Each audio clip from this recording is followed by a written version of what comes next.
लेकिन आगे का समय बहुत ख़राब आ रहा है। और यह बात जो मैं बता के जा रहा हूँ, इसको यह न सोचो कि बाबा लोग ऐसे बोलते रहते कहते रहते हैं। अब जो मैं बता के जा रहा हूँ उसमें बहुत कुछ आपको देखने को मिल जाएगा। तो देखो, लड़ाइयाँ शुरू हो गई और ये लड़ाई रुकने वाली नहीं है। ये लड़ाई और बहुत बढ़ेगी और 7 देशों का तो बहुत बड़ा नुकसान होगा और वो अभी आपको 1 डेढ़ महीने के अंदर ही दिखाई पड़ जाएगा। क्या होगा? जन धन की हानि बहुत होगी, बहुत लोग मरेंगे, नुकसान बहुत होगा। यानी समझो कि आधा आबादी रह जाएगी, आधा उनका संपत्ति रह जाएगा 2 देशों का। और 2 देशों में आप ये समझो कि यानी आधा होगा और वो जो 2 देश हैं एकदम बर्बाद जैसे हो जाएंगे, 4 हो गए। और 3 देशों में 1/4 नुकसान दिखेगा। जो बचेगा वो देखेगा, नहीं तो उसमें किसी का कोई भरोसा नहीं है, क्योंकि अच्छे लोग भी पिस जाते हैं। जैसे एक कहावत है कि गेहूं के अंदर घुन होते हैं, वो भी पिस जाते हैं। तो हमने तो कहा है अच्छे लोगों से कि भाई आप लोग निकल कर के बाहर आ जाओ जो कमाने के लिए गए हो। कुछ देशों का नाम भी बता दिया गया है और बहुत से लोग वहाँ से आ गए और आ जाना चाहिए उनको, बाकी लोगों को।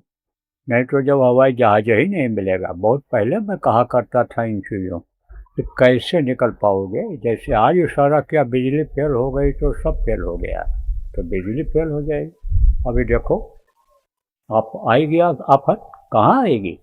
मेरे पहाड़ों पर कह रहे हो, यहाँ यहाँ पर आंधी नहीं आती है, यहाँ आएगा तूफान अभी।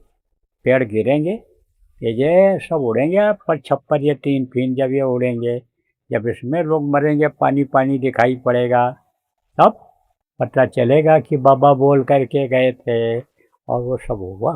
देखो, बहुत कुछ हो जाता अब तक, लेकिन गुरु महाराज जैसे हमारे यानी समझो शक्ति, वो रोके हुए थे।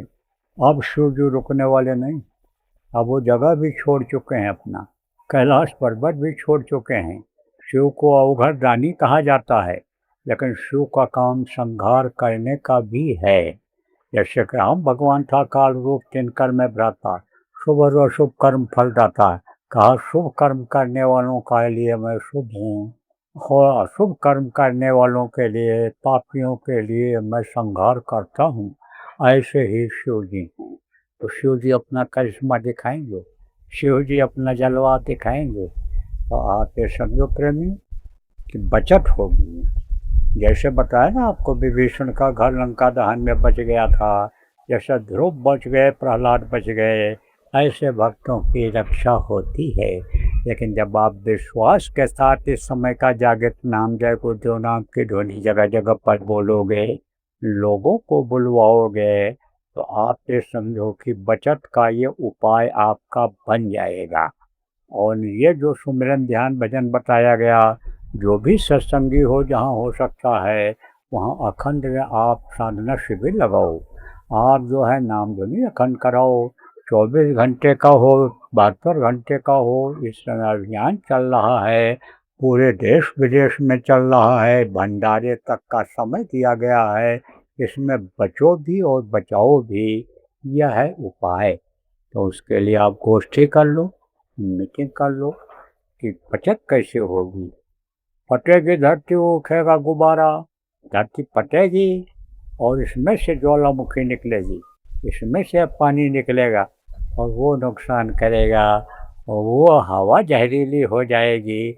आपको पहले भी बताया गया है कि बादल ऐसे दिखाई पड़ेंगे, इससे मालूम पड़ेगा बादल हैं, लेकिन वो जहरीली गैस होगी और हवा के जरिए आएगी, अंदर में नाक से चली जाएगी और बहुत से लोगों को बीमारियां हो जाएंगी। ऐसी ऐसी बीमारियां होंगी कि दवा से नहीं ठीक होंगी। और ऐसी जहरीली गैस हो जाएगी, ऐसी जहरीली हवा हो जाएगी कि चटमंगनी पड़ ब्याह, रात को सोए सुबह उठेंगे ही नहीं। अब आप ये समझो बहुत खराब समय का संकेत मिल रहा है और वो संकेत मैं आपको सब बता रहा हूँ। तो इसको आप कोरी कल्पना या गप मत समझना, इसमें असलियत है और इसको आपको सब देखने को मिलेगा। तो जो बातें बताई गई पहले, इशारा किया गया था वो सामने आने वाला है, उसके बचत का उपाय आपको बता दिया गया है।